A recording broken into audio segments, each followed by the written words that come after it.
عن أنس رضي الله عنه الدعاء مخ العبادة হযরত আনাস রাদিয়াল্লাহু তাআলা আনহু থেকে বর্ণিত দোয়া ইবাদতের মূল।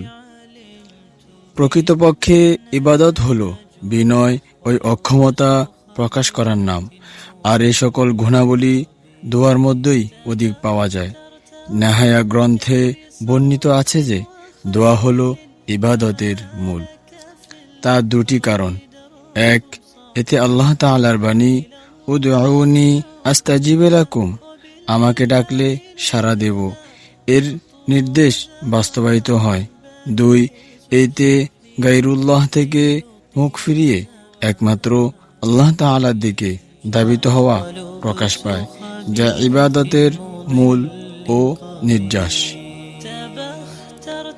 যদি ভিডিওটি আপনাদের ভালো লেগে থাকে তাহলে চ্যানেলটি সাবস্ক্রাইব করে আমাকে আপনার বন্ধু বানাতে পারেন।